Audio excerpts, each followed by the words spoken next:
Bonjour les secondes 7. Alors on va aujourd'hui travailler sur la synthèse que je vous avais demandé de me renvoyer pour lundi. Je suis désolée, la correction arrive un petit peu tard, mais en même temps, bon, vu que votre conseil de classe avait lieu lundi, c'est vrai que voilà, j'avais tout ça à préparer, donc j'ai mis du temps. Mais voilà, la synthèse que vous aviez à construire arrive. Alors, si je reprends donc le travail que vous aviez à faire, je vous avais demandé de faire les étapes 1, 2, 3. Dans l'étape 1, on vous demandait de définir la notion de blason poétique. C'est une notion qu'on a beaucoup vue, évidemment, puisque c'était quand même le thème même de notre travail. Donc, le blason, c'est un genre poétique introduit par Clément Marot en France dans la première moitié du XVIe siècle. Il fait l'éloge d'une ou plusieurs parties du corps féminin.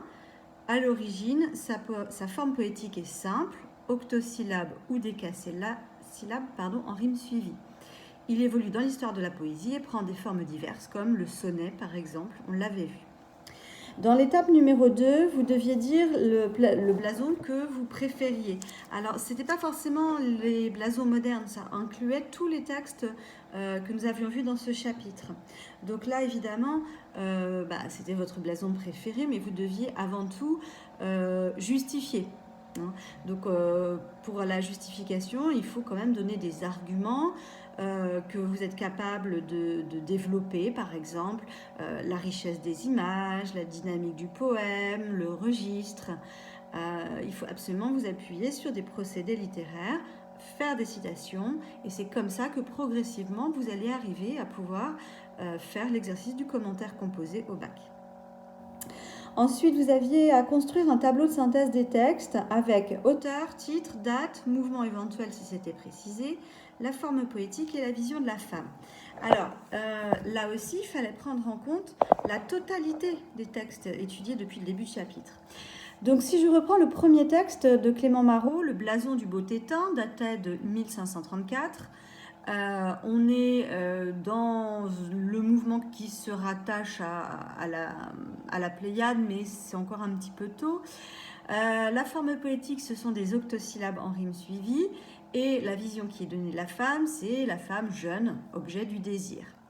Au contraire, on l'avait vu, le deuxième texte de Marot, Le blason du laid Tétin, qui date de la même époque, 1534, la forme poétique est identique, octosyllabe, rime suivie, mais en revanche, la vision de la femme, c'est celle d'une vieille femme qui est objet de dégoût et de moquerie. Dans le texte de Saint-Gelais, D'un œil, la publication datait de 1574, on avait à nouveau des octosyllabes en rime suivie, et ce texte montrait le pouvoir de la femme aimée sur le poète.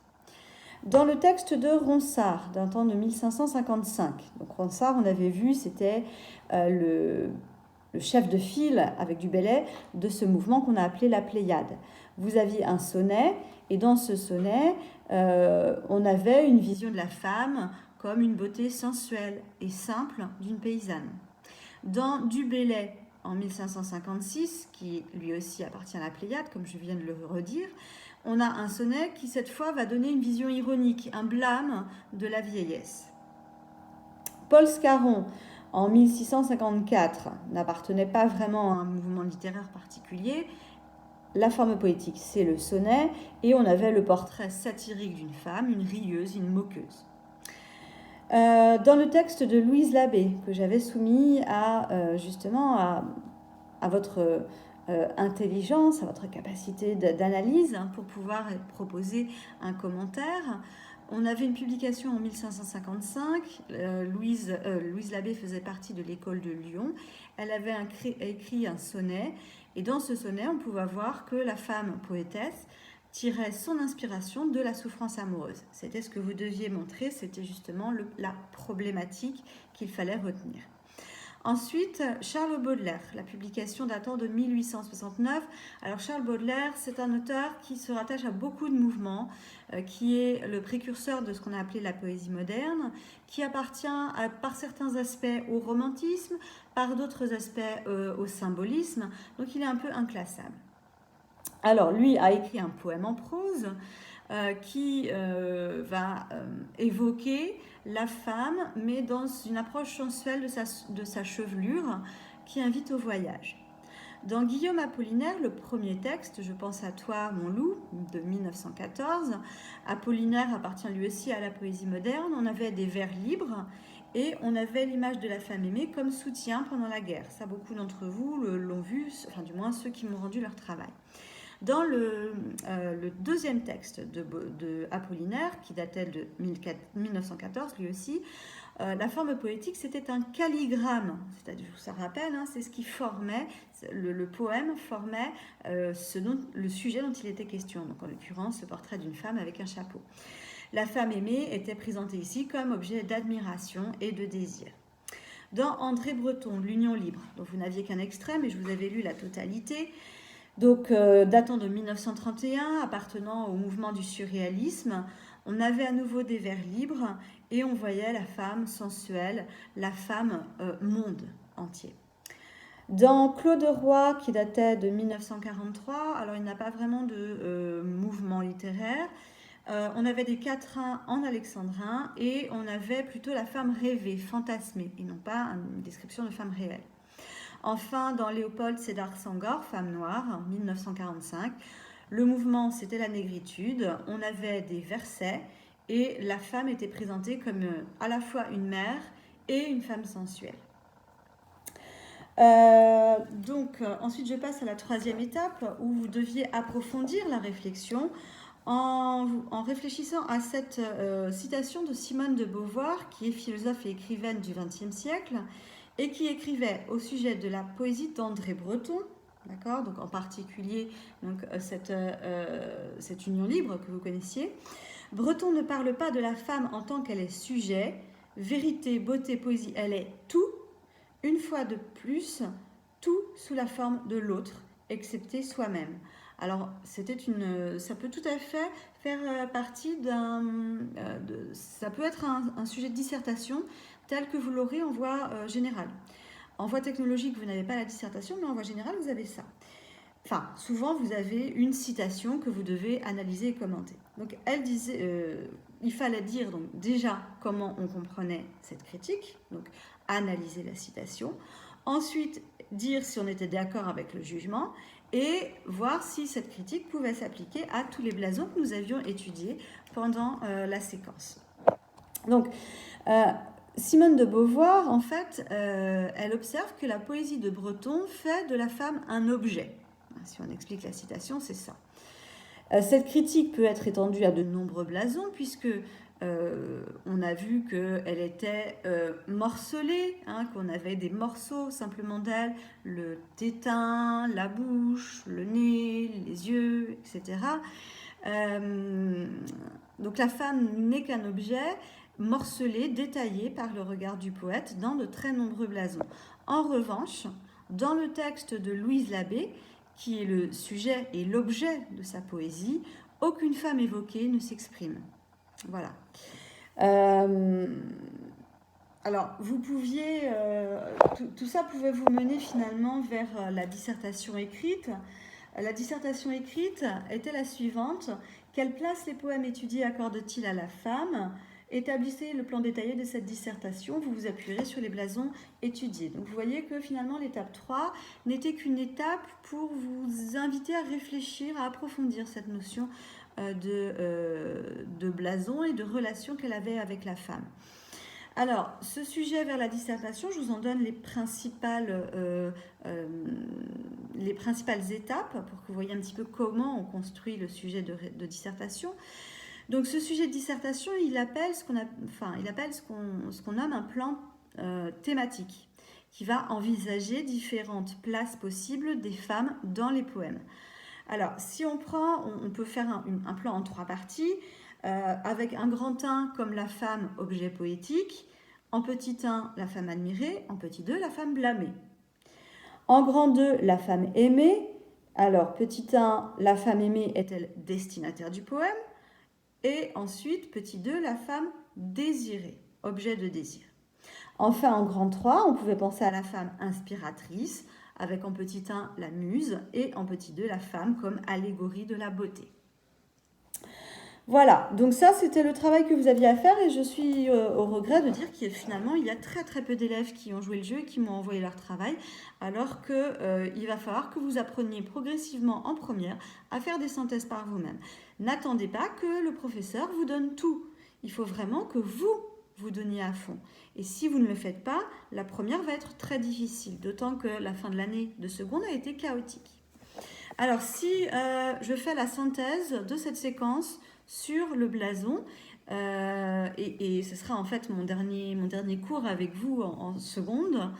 Je vous donnerai par ailleurs quand même, je vous enverrai un mail à votre destination et à destination des parents avec d'abord un PowerPoint, ce que j'avais fait l'année dernière avec mes élèves sur l'histoire des arts et sur un tableau de Dali. Qui se raccroche au blason. Et puis j'enverrai aussi la liste des livres officiels parus au bulletin officiel de l'Éducation nationale. Donc dans cette liste, il y a 4 objets d'études, comme cette année, la poésie, le roman, le théâtre et le texte argumentatif. Et parmi ces 4 objets, il y a 3 œuvres possibles et je vous expliquerai un petit peu comment essayer de les travailler pour que vous soyez préparés finalement à ce qui vous attend en première. Alors je commence déjà par ma synthèse sur le blason poétique. Si on commence d'abord par l'origine et la définition de la forme du blason, le blason anatomique du corps féminin et son opposé qu'on appelle le contre-blason apparaissent au XVIe siècle à la cour du roi François Ier sous l'impulsion du poète Marot. On se souviendra quand même que cette forme est déjà apparue précédemment en Italie. Les blasons proposent l'éloge, ou au contraire le blâme, d'une partie du corps féminin. À l'origine, ces poèmes sont objets de joutes poétiques et ils présentent une versification très simple en octosyllabes ou décasyllabes et rimes suivies. L'évolution du blason. Les poètes de la Pléiade se saisissent à leur tour du blason. Sous la forme plus raffinée du sonnet, lui aussi hérité de l'italien, ils font l'éloge des différentes parties du corps de la femme. Du Bellay écrit même un blason ironique qui va évoquer les ravages du temps sur la beauté. À leur suite, les poètes continuent à produire des blasons aux enjeux divers. Au XVIIe siècle, le blason revêt un caractère moral et satirique, avec Scarron, ou avec ce qu'on a pu voir aussi dans le blason fait par Célimène dans la pièce de Molière. Au XIXe siècle, au contraire, Baudelaire voit dans la chevelure de la femme une invitation à un voyage exotique et sensoriel. Le blason va donc constituer une forme traditionnelle du lyrisme amoureux que l'on retrouve tout au long de l'histoire de la poésie, jusque dans la poésie moderne. La femme donc est un objet poétique. Le blason fait de la femme un objet poétique. Le corps féminin est souvent morcelé, et vous le verrez dans le PowerPoint que je vais vous envoyer, qui sera éclairant à ce sujet. Donc le corps féminin est souvent morcelé, il est décrit pour ce qu'il évoque, pour les images poétiques qu'il fait naître. Il s'inscrit dans la conception de la femme à la fois comme muse, inspiratrice du poète et incarnation de la beauté. Voilà, donc je vais poster cette petite vidéo sur YouTube et vous retrouverez sur Pronote mais aussi sur l'ENT donc le travail que j'avais fait l'année dernière avec mes élèves sur le portrait de Dali qui s'appelle Gala. Je vais vous envoyer donc la liste des œuvres qui tombent au programme l'année prochaine. Je ferai une distinction entre la voie générale et la voie technologique parce que ce n'est pas toujours les mêmes œuvres. Alors, voici les conseils que je vous donne pour travailler ces œuvres. Pour le théâtre, plutôt que de le lire, plutôt essayer de regarder des mises en scène, peut-être plusieurs mises en scène aussi pour faire des comparaisons sur YouTube. Ça, c'est pas très long. Donc, vous pouvez voir les 3 œuvres qui vont tomber au programme, dont une seule sera choisie par votre professeur. Donc ça, pour le théâtre, ça va vous prendre, mettons 2 heures par représentation de théâtre. Donc ça, au pire, ça vous fait 6 heures de vision de de ces pièces de théâtre, ce que je vous recommande évidemment, c'est de prendre des notes sur les personnages, leurs relations, l'histoire, l'intrigue qui se passe, comment ça commence, l'histoire évolue, comment elle se termine. Donc prendre des notes au fur et à mesure de ce que vous regardez. Donc ça, c'est pour le théâtre, c'est relativement facile. Ensuite, pour la poésie, là aussi, vous avez 3 textes, 3 extraits. Souvent, c'est des extraits parce par exemple, Victor Hugo, vous n'allez pas faire toutes les contemplations. C'est des œuvres qui restent au programme, alors que le théâtre est le seul objet d'étude qui va changer. Donc, vous allez avoir le choix entre des livres des contemplations de Victor Hugo, Les Fleurs du Mal de Baudelaire ou Alcool de Guillaume Apollinaire. Personnellement, cette année, j'ai choisi Les Fleurs du Mal. Alors, pour travailler la poésie, je vous demande pas, le mieux, c'est pas de lire de A à Z tous les poèmes. Le mieux, c'est d'emprunter les 3 tomes,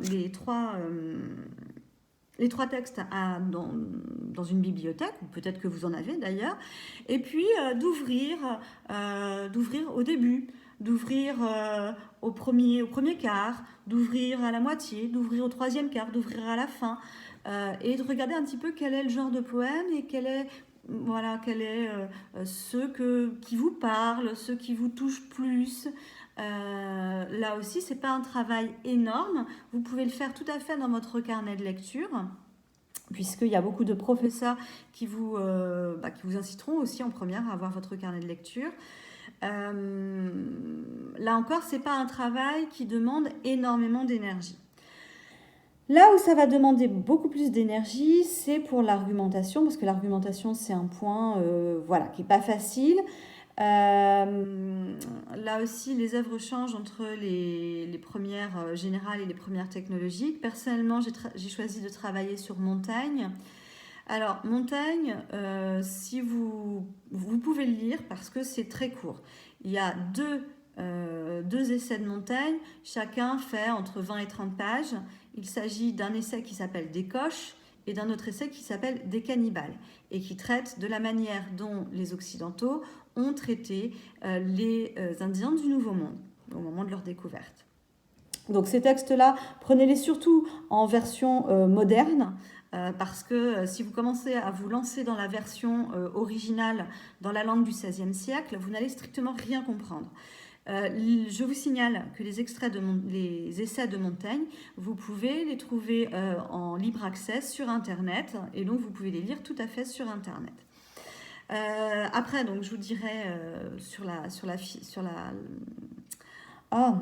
feuille que je vais vous envoyer les autres sujets qui peuvent tomber, mais effectivement, là, il faut s'accrocher, c'est pas facile. Et là où il faut encore plus s'accrocher, et personnellement, moi, c'est ce que je n'ai pas fait cette année, puisque à cause du confinement, je ne me voyais pas du tout faire le 3e objet d'étude, c'est donc le roman. J'avais choisi La Princesse de Clèves de Madame de La Fayette. Alors, je vous explique pourquoi. Le roman, c'est, à mon avis, l'objet d'étude qui va être le plus difficile à traiter, parce que les œuvres qui ont été retenues sont des œuvres difficiles. La Princesse de Clèves, c'est une œuvre qui date du XVIIe siècle, écrite par Madame de La Fayette. Alors, plutôt que de lire La Princesse de Clèves, qui est assez compliquée, ce que je vous recommanderais, c'est plutôt de lire La Princesse de Montpensier. Pourquoi ? Parce que ça raconte un petit peu quasiment la même histoire, puisque en fait, La Princesse de Clèves n'est qu'un développement de La Princesse de Montpensier. Et l'avantage de La Princesse de Montpensier, c'est qu'en une 40aine de pages, vous avez vu un petit peu tout ce que Madame de La Fayette pense de l'amour, des relations amoureuses à cette époque du XVIe siècle, puisque ça se passe à la cour du XVIe siècle, alors que ça a été écrit au XVIIe. Donc, moi, je vous recommande plutôt de lire La Princesse de Montpensier. C'est plus facile que La Princesse de Clèves. Alors, ensuite, il y avait le choix avec Le Rouge et le Noir de Stendhal, que je n'ai pas gardé parce que c'est très long comme œuvre. Donc là, je vous conseillerais plutôt, à la limite, d'en lire un résumé sur Wikipédia. Et puis le troisième, c'était les mémoires d'Adrien de Marguerite Yourcenar. Je ne l'ai pas choisi parce que personnellement, moi, le livre ne m'a pas plu du tout. Je n'ai pas du tout accroché et donc je me suis dit, non, je ne vais pas je vais pas étudier un livre sur lequel je n'accroche pas. Voilà, donc je vous mets sur Pronote et sur ENT la totalité des listes de livres qui sont retenus pour l'année prochaine, hein, pour la première, en vous rappelant donc qu'il y aura une épreuve écrite avec, pour la voie générale, au choix, un commentaire composé une dissertation. Pour la voie technologique, un commentaire composé ou un résumé essai tel que l'on l'avait fait au début de l'année. Je vous rappelle aussi qu'il y a un oral au bac, un oral de français, avec les textes que nous aurons vus tout au long de l'année, qui seront étudiés de manière linéaire et non plus de manière composée, structurée, avec un plan. Alors là, ça sera de manière linéaire, donc je prends le texte et je l'explique quasiment ligne par ligne, phrase par phrase. Pour cet oral, vous avez à la fin une question de grammaire. C'est pour ça aussi que je voulais vraiment vous faire travailler la grammaire. Ensuite, vous avez parmi les œuvres que vous aurez lues en lecture cursive ou que vous aurez étudiées pendant l'année, à choisir une des œuvres que vous présenterez à l'oral pendant en gros 2 minutes. Il faudra justifier le choix de cette œuvre et puis ensuite il y aura un entretien d'une dizaine de minutes avec votre examinateur qui vous posera des questions sur, uniquement sur l'œuvre que vous avez choisie. D'accord ?